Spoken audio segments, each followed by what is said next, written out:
In this episode of the Big Leap podcast, we're really having an exciting conversation with a dynamic young entrepreneur named Troy Lavinia, who's not only developed a couple of fascinating businesses, but also has a way of going about business that I think you'll be really want to tune into.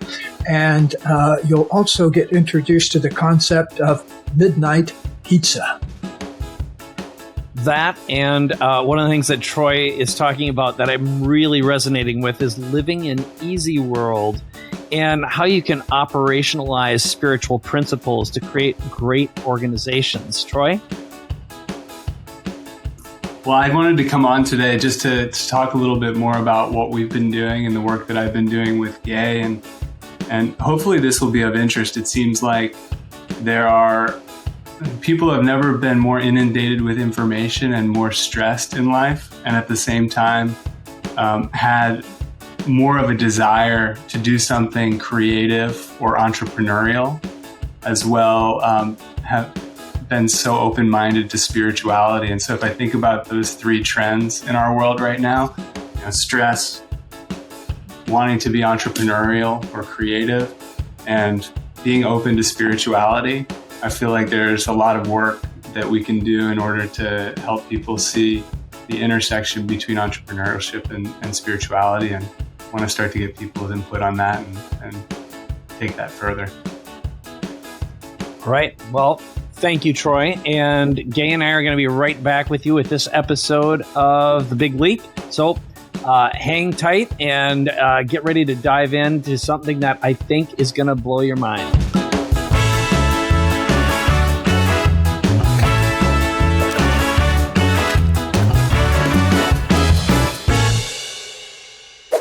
Hi, I'm Gay Hendricks. Welcome to this episode of the Big Leap podcast. I'm very excited about this because one of my favorite things that we do on this podcast is bring people in who are in the process of taking big leaps in their business world and in other areas of their life. And we talk to them about what have been your big leaps and what made those things happen, and what do you think the principles those are based on. So we kind of tease apart people's big leaps and find out how they did it. And obviously, we're interested in transmitting the knowledge to you of how to do it better yourself. So, Mike, great to be with you again. Yes. Yeah. I've been looking forward to this episode. We don't do a lot of interviews. So when we do interviews, it's with someone special. And you've got Troy, who you've been working with. So I can't wait to hear how you go about the interview and what kind of questions you ask him about his big leaps.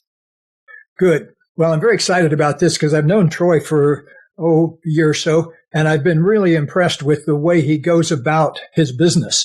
And so I want to introduce him a little bit, but I want to have him tell you about what he does, because what he does is, I would call it a niche market Wall Street business. Would that be fair, Troy?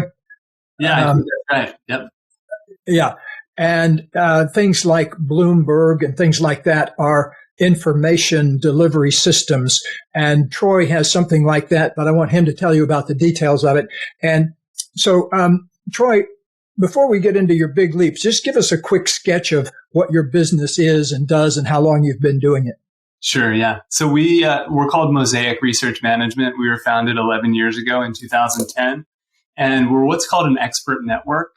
And so the simplest way to put that is that we're essentially a matchmaker between investors at institutional investment firms, so hedge funds, mutual funds, private equity firms, and industry experts who those hedge fund analysts want to hire as consultants. So, for example, if we have a client who is a hedge fund analyst, they're thinking about investing in Nike, the footwear company, they might end up taking a $100 million position in Nike. And so they really want to do their homework. They'll read everything there is to read, but they want to also talk to on-the-ground sources. So we might go find the former CFO of Nike who understands that business and its drivers, or we might find competitors of Nike who can talk about on-the-ground competition and winning, losing deals, etc. And then we put those people as advisors in touch with our clients for one-on-one telephone consultations. And then by speaking with those industry experts, our clients can get more knowledgeable about the business and fortify their investment thesis and have more conviction in their investments. And it's called an expert network business. So that's the primary business we've been running for the past 11 years.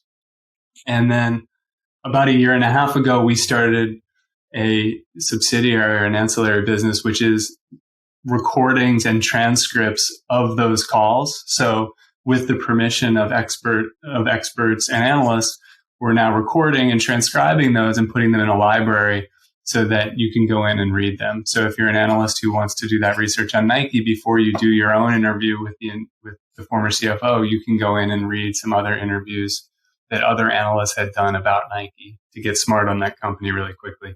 And then we can sell subscription access to that library.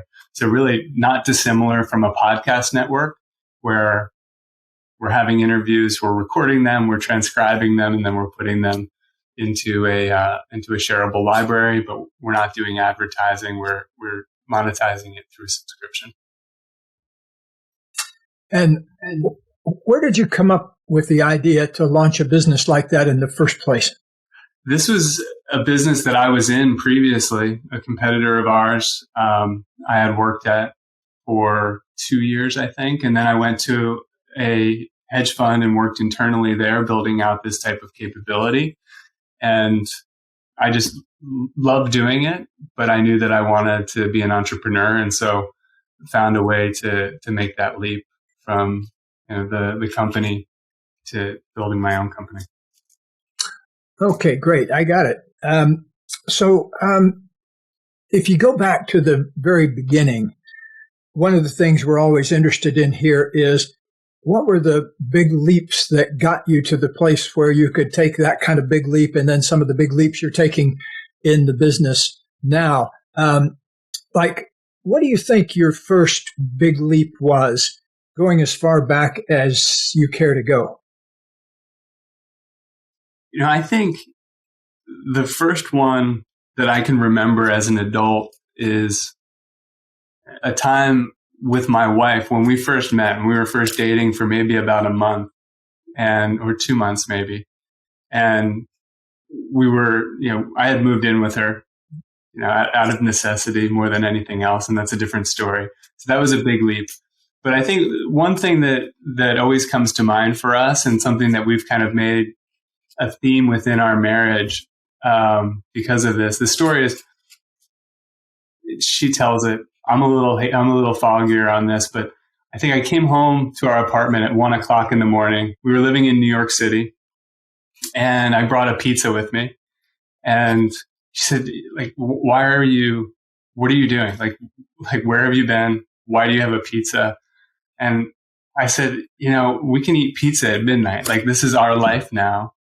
And if we want to eat pizza at midnight, let's do it. There's nothing stopping us. And so that whole idea of eating pizza at midnight, we call it, is something that we've tried to keep alive throughout our marriage. And that the idea is that you create your own life. And especially if you pick the right partner and both of you are open-minded about what you want to do in life and how big you want to get and how you want to expand, that you can really do anything. There's nothing to tell you that you can't eat pizza at midnight or start your own business or, publish a book or do whatever it is that you're wanting to do. And so I think that mindset is something that we've really tried to live by and helps us continue to grow. And I think finding a partner that shares that mentality is so crucial, because ultimately when you're taking big leaps, if your spouse or your partner is okay with that leap, then even if it fails, you're okay, right? Mm-hmm. Because, they gave you permission. How much trouble could you get in, really, right? And so I think that's the first one I can think of, and probably the most meaningful in getting me and my wife on a trajectory of continuous big leaps. Yeah, let's think about that a second. Well, that's kind of a genius idea to build your life around, the idea of not sticking to the usual rules of when people need to, eat lunch or eat pizza or whatever. So being able to be that flexible and getting a partner that goes along with that agrees with that value. So, okay, one big takeaway from today then is eat pizza at midnight. And I haven't. That's the name of our boat. Our boat out there is called Midnight Pizza. Oh, and yeah. The Midnight Pizza LLC is how we buy houses and anything else we want to do together that's important. And we just always try to keep that top of mind. All right.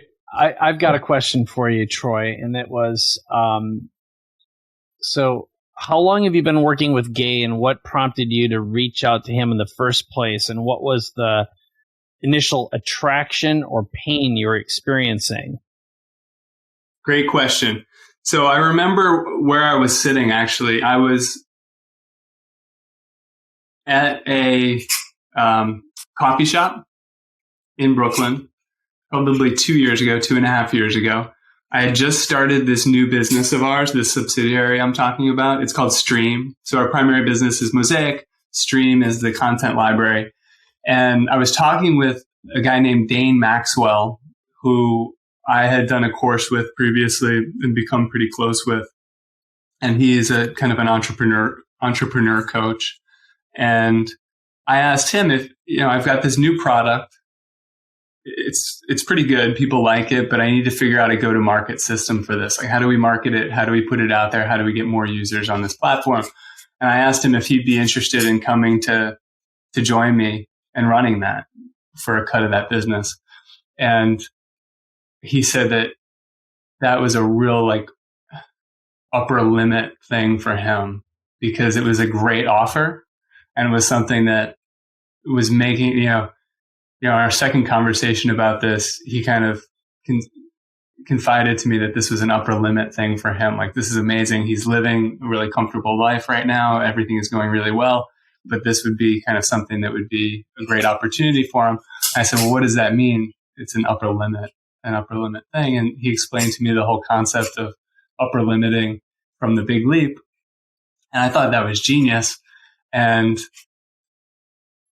I immediately got the audiobook, listened to it quickly, and it's been something that I've been re-listening to for the past, 2.5 years, every few months. And I recommended it to many people. And then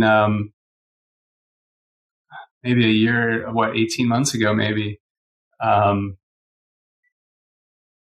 guy in our business, I hire a lot of creatives. So we have a lot of stand-up comedians, a lot of actors, actresses, artists, and we employ them in really steady, great day jobs.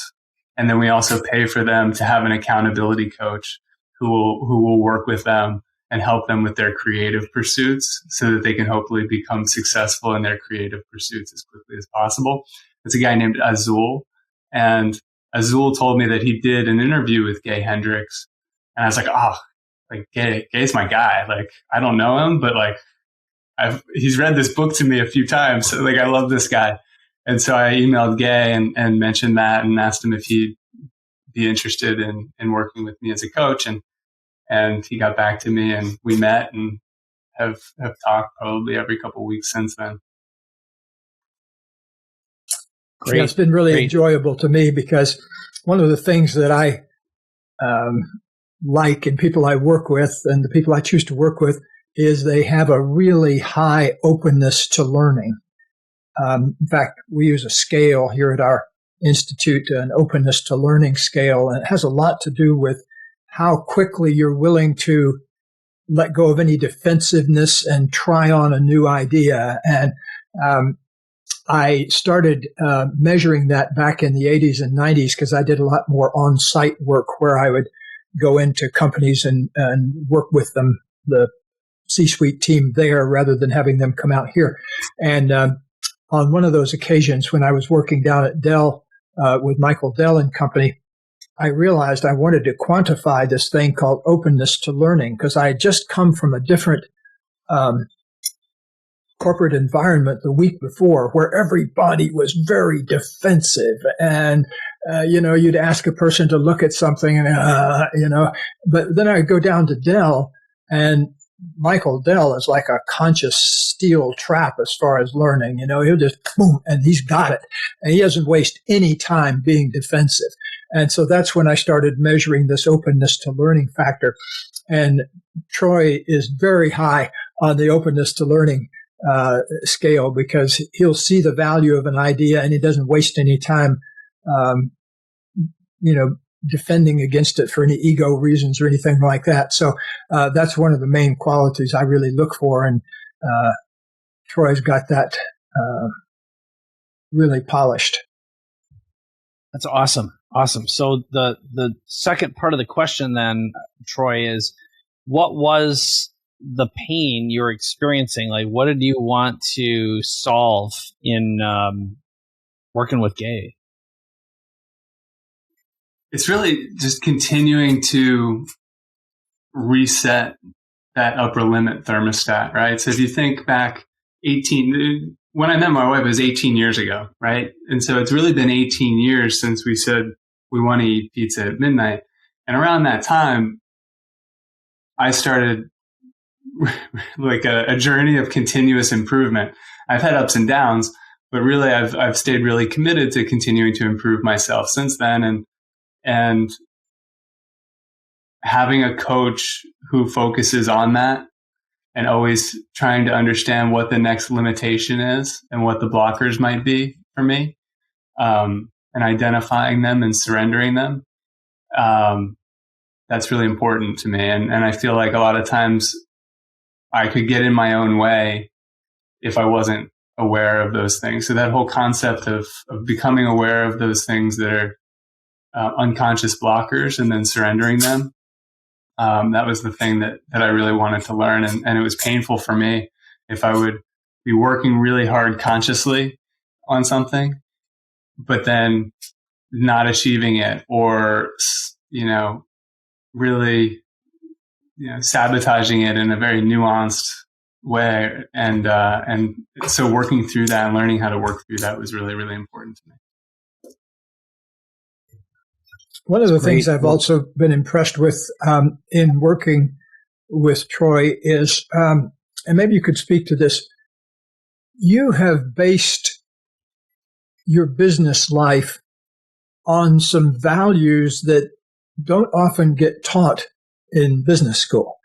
And so one thing I was very impressed with was how you come at your business from a set of values that are almost more spiritual than they are anchored in the world of entrepreneurship and business.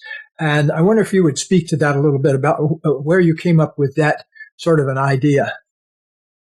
Yeah, the idea of a really practical spirituality has been a part of my life for a long time. I think I started, was getting dragged to church by my wife, or by my mom at a young age, and then was out of spirituality of any kind for a long time. And then probably 20 years ago, started doing yoga. That led to meditation, which led to more active exploration of different types of spirituality. And ultimately the idea, or I think the key idea of most spirituality is the idea that you're able to create something in your mind that isn't there in reality yet. And you're able to let it unfold with ease without doing all of the growing yourself.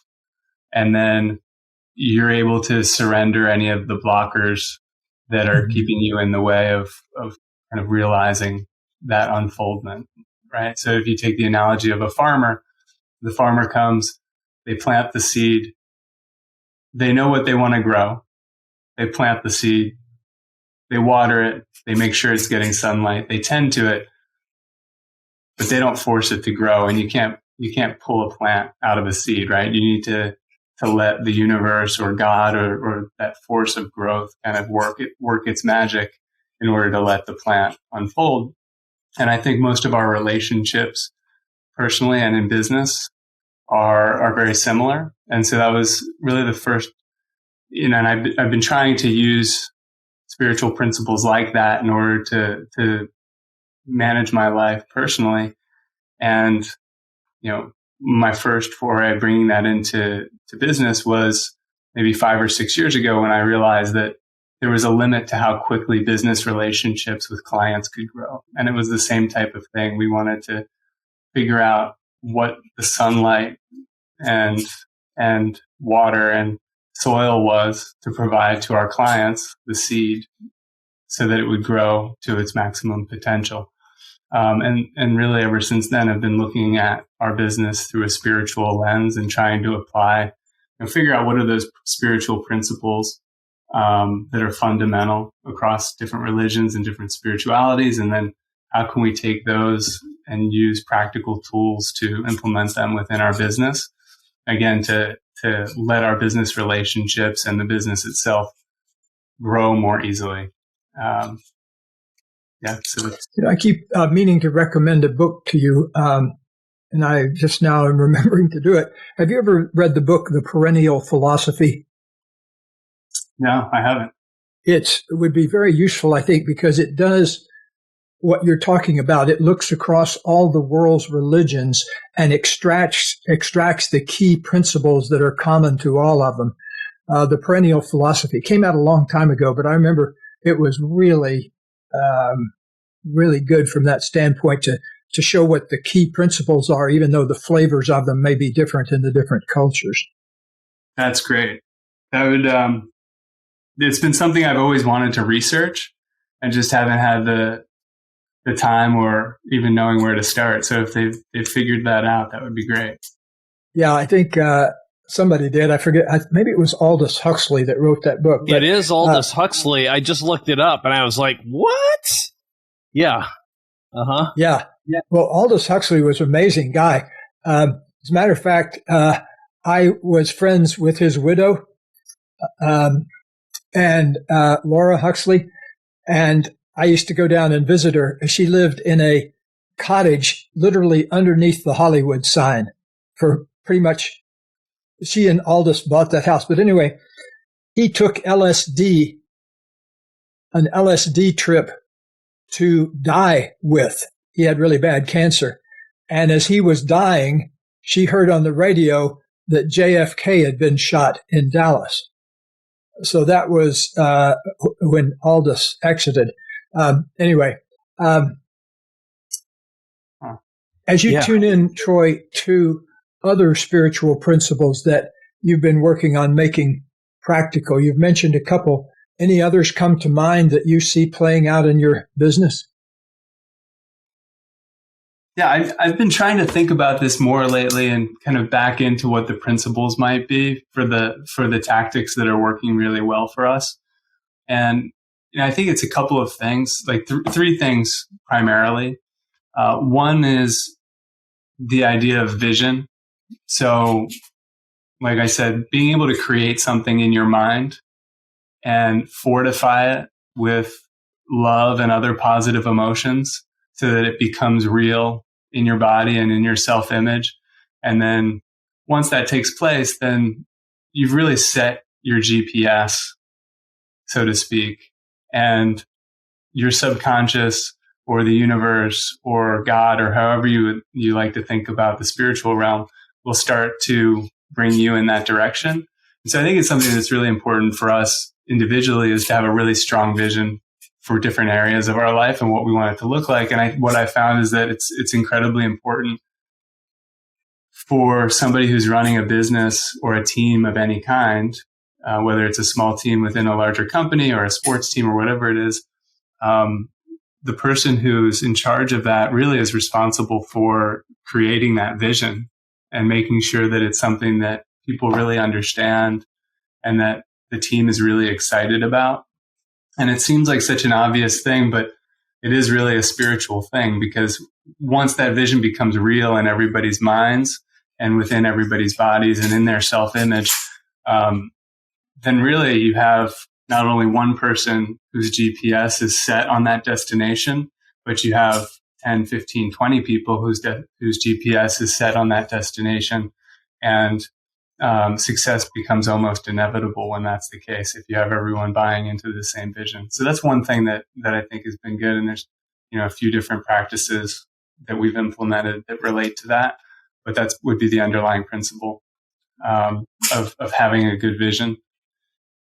Another one would be just the idea of staying in the flow, so that you're either making decisions. You're either in a place of fear or you're in a place of love. Generally, most times, and staying in a place of love or in the flow and making your decisions and taking action from those places rather than from a place of fear.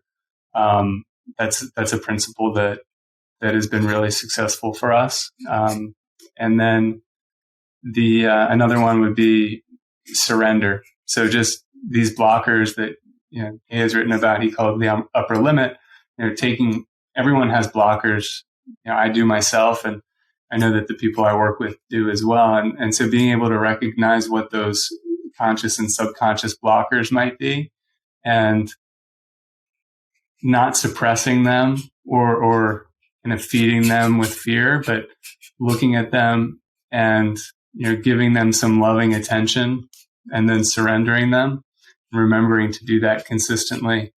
Letting go and surrendering those blockers is what allows you to reach that GPS destination much more easily and much more quickly. So those are really three underlying spiritual principles that I think have started to dictate a lot of the daily routines and things that we're implementing in our business that have been successful. I love the idea of getting everybody empowered so that everybody has the vision, not only in their mind, but you were saying in their body and in their self-image, that gets invoked in that. That's a very powerful thing to have in any business. And it's a fairly rare thing, actually. Maybe it's more so now, but when I was going around and visiting lots and lots of businesses in the 80s and 90s, I didn't see a whole lot of what you're talking about. And in fact, I saw the opposite of it, where people weren't getting buy-in. That there was a gap between what the leadership was talking about and what everybody else that you could see in everybody else. And so I appreciate that you've really put a lot of attention into that. Yeah, it felt to me when I was listening to it, I wrote down a living prayer. It's like when you create what it is you wish to manifest and you get everyone else enrolled in it. You've got that common vision. And I can't help but ask, can you think of an example where you've done that, Troy? You've created this living prayer, this common shared vision, communicated it, and saw it manifest in less time than normally it would have in your experience. Can you think of something that shows up when you hear that? Yeah, I mean, there's a big one, and we'll call it a partnership for right now. But one of the things we've been trying to do since we started this new company of ours is create a really big strategic partnership that would take what we're doing and the content that we're creating and really put it out there in a massive way. And now this deal is just in process, so I can't really talk about a ton of the details, but it's a deal, the partner and the terms of which would be kind of silly. If you told most people when we were starting this new business 18 months ago that we were going to have this deal with this company, that's going to drive this much revenue. If you told them we were going to accomplish that in 12 months, 18 months, they'd say like that's bonkers. That doesn't happen. And I talked about it regularly. I made it, my top priority, wrote it down on my goal card every day, thinking about it, really making it real in my mind and having the scene, the mental movie of that taking place, and not being afraid to talk about it with people, I think is one of the big things that helps that, right? So you get everybody enrolled in the vision, but the first step in getting people enrolled in the vision is not being afraid to talk about your vision, right? And as a leader or a CEO of a small business or a manager of people or a coach of people, you probably have these aspirations or these things that you would like to accomplish, but feels kind of silly talking about those big things with people because, there's a lot of downside then if you don't accomplish it, let's say, or you might not feel comfortable that everyone would know about your plans to, grow and sell your business or whatever it might be, right? So from day one, started talking with people about a deal like this that we might be able to put together. And I think as you talk about it more and more and you get people more and more enrolled in it and help people visualize it and see that reality, it really does become, from day one, it gives you a pit in your stomach and it feels weird to, day 300, it's kind of taken for granted that this is what we're going to accomplish and everyone really believes in it and we're just watching it unfold. And then you can start to see all of the different signposts that you're heading in the right direction along the way. So that's one of the things that I've found really, really great about this most recent business is having the courage to say that this is the outcome or one of the near-term outcomes we're looking to accomplish. Being willing to share that with my team and now seeing that come to fruition much more quickly than anybody could have expected is incredibly meaningful because not only are we accomplishing that specific thing, which is great, but more importantly, we've just figured out this spiritual, playbook that's working for us to create things, out of nothing. And we can apply that in other ways as well. So I don't know if that answers your question. Yeah, you're very organic. When I listen to you speak, I'm curious what Gay's take is it's clear that you're not just thoughtful about this, but you made some indications just about how you pay attention to little subtle nuanced signs to make sure you're moving in the right direction. So you meditate on this, you ponder, you do not appear to be rushed or desperate. It doesn't seem to be part of your MO in any way. And I'm curious, you said one thing, though, that got me. You said, I wrote it down on my gold card. Is that what you said? Gold card. Gold card. Okay, it is the gold card. That's how it happens. Right. The magic. I thought, wow, is there some fancy name now? Yeah. I like that. Okay. All right. Yeah. Well, go ahead. I'm very systematic about all of these things, and that's one of the things that gives me comfort, at least, is when you find a system that you think works or that might work, yeah, Mike, here's what they look like. Oh, this is a big leap. This is a big leap gold card. All right. I can't. We'll have to tell Troy about one of the ideas that we're noodling around here. I got it now. All right. I'm curious what your reflection is on what Troy just said. Yeah.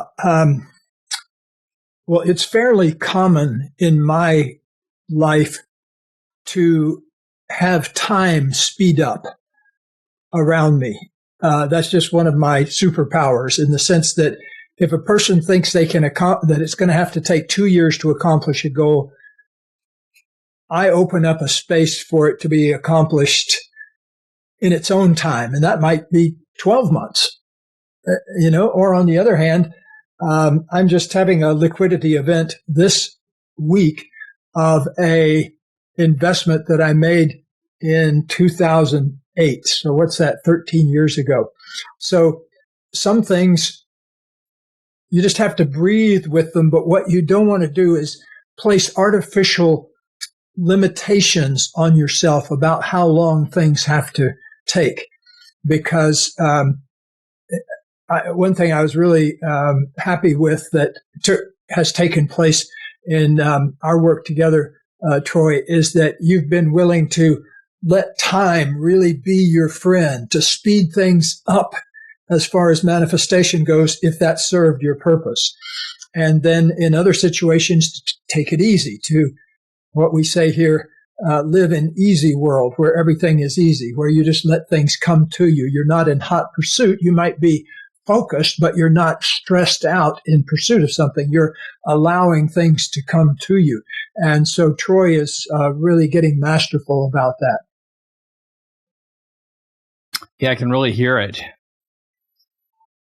Well, we've covered quite a bit of territory here, and I know people's brain cells are probably lit up quite a bit. But as we bring this in for a landing, I want to ask Troy another big leap-oriented and genius zone question. At this stage of the game, what do you see your genius as, Troy? I would say my genius is using spiritual principles to create great organizations or great companies. To operationalize spiritual principles. Yeah, I think so. Creating great organizations through spiritual principles, and then, being able to hand those off and yeah, like you said, operationalize them. So being able to take these spiritual concepts that seem to be timeless across different religions and different spiritualities, and then use them to create a playbook that I can use in my life and in my businesses, and eventually, teach other people how to do that as well, so that they can accomplish things. They can envision things and accomplish those things with joy and ease as well. Yes. Wow. Well, sounds like something you might even want to write a book about someday. I'm going to work on it. Absolutely. Yeah. Absolutely. I have to share it somehow. Yeah. Yeah. It's I'll tell you right out of the chute, that really resonated with me. And if there ever was, like, that's, it's, I just wrote a few things up, which is just using spiritual principles to create great organizations, or operationalize spiritual principles. There could be a great phrase or word to encapsulate that. I always like to say, create a category of one brand, so whatever that may happen to be. And ultimately, I don't know who said living in easy world, if that was something you just said, Gay, but, it's the pathway to live in easy world. Yes. And, actually, I use that a lot. It came from a colleague way back a long time ago named Julia Rogers Hamrick. She came up with that phrase, and we talked about it a lot, and I started using it in my own life. I don't know where she got it from. She probably got it from somebody else. Everything in our world is either a rip-off, a spin-off, or a knockoff. I don't think there are too many original ideas. Yeah, Gary taught me easy world maybe the first time we talked. I tell myself that every day. I live in easy world where everything is easy. And since I started living in easy world, everything's been easy, so I don't plan to go back. Well, I think we just discovered the title of this episode. So, it really can be easy. So, Would love to talk more about this with you guys anytime you'd like, and find ways to help other people learn these principles as well, I think. Well, I think for sure you'll be back. There'll be different stages of this whole big case study you're running here, and so we want to be in on the whole thing. Yeah, I think we'll definitely have you come back after a big liquidity event. Yeah, I think that's a great idea, and it's also a great opportunity for our listeners to post their comments on iTunes, or just send us a message. Go to bigleappodcast.com and let us know what you thought of this episode with Troy. This has been great. Or comments if you're watching this on video on YouTube too.